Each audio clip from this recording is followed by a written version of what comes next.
Welcome back to Behind the Box. Today we're going to share with you 3 of our favorite spooky games to play at Halloween.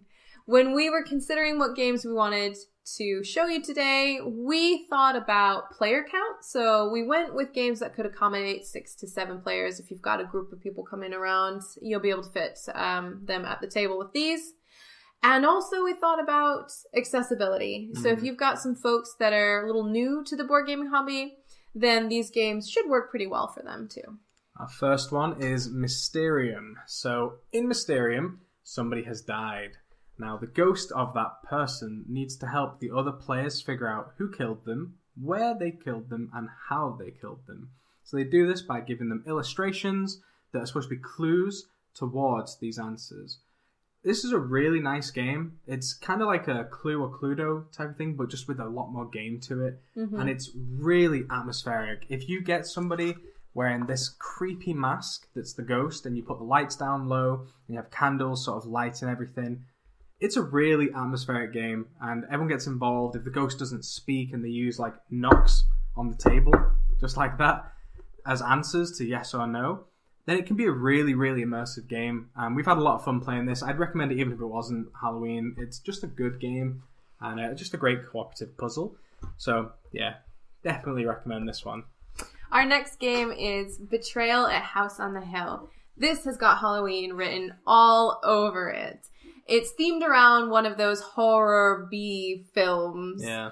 Where somehow you've all wound up at this house in the woods and terrible events start to unfold.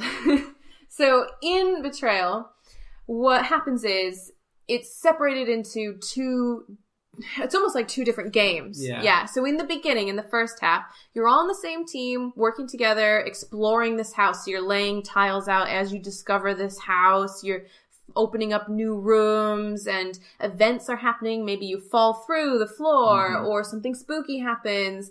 You find different objects that are important later on.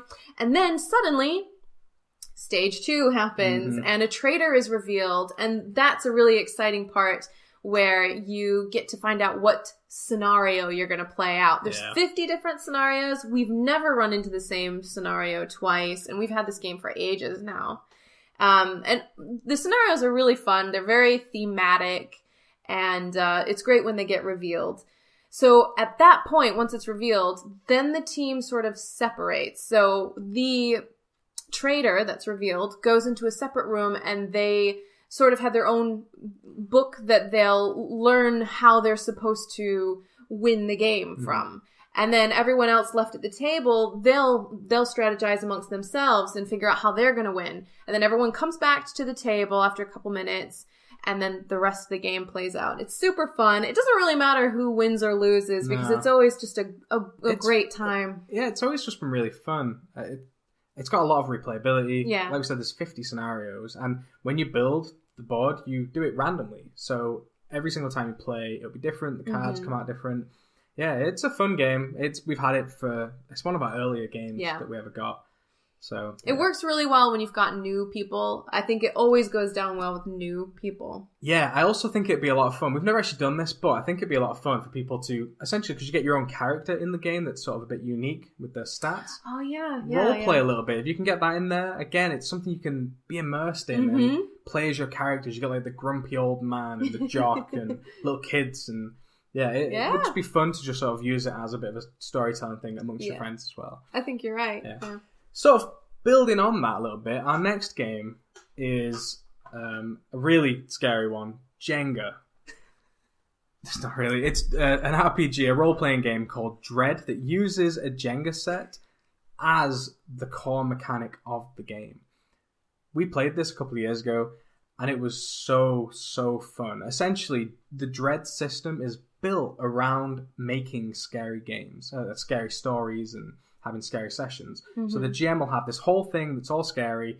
Everyone plays as a character they can make themselves, or the GM could make it for them. The great thing, the unique thing about this, the reason there's a Jenga set on our table right now, is because this is how you do your skill checks. You don't roll dice. At the start of the game, the GM will remove a bunch of pieces from the Jenga set, and then when you need to do something that's quite challenging, they'll tell you to pull from the Jenga set. It's so tense Mm-hmm. when the Jenga set's a little bit wobbly and you can tell it's starting to go and you've got that one person on the team that keeps taking it from the bottom. If it ever falls, you're dead. Your character just dies. I don't know that happened. I think you can have backup characters to eliminate people, but yeah, really immersive. Again, RPGs are like that. You can really get involved with the actual game and the storytelling and the characters. And if it's a scary one, again, get the lights down low. You don't need to see stuff. You don't need to see pen and paper. And you can just have it be really dark.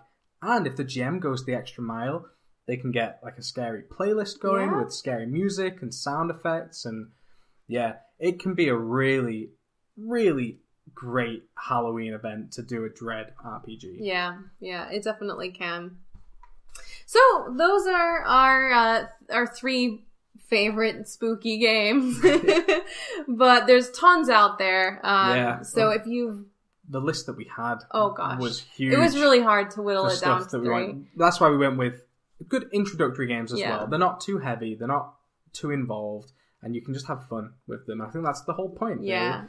But yeah, if you want to learn more about these games, then check out the links in the description down below. If you've got anything you'd recommend for this event, again, throw them in the comments. We want to read. We'll look into those games, and usually we check out games that people recommend to us, so we'll definitely do the same. So yeah, our social media also is in the description, so check those out. But yeah, other than that, thank you very much for watching, and we'll see you in the next episode. Bye.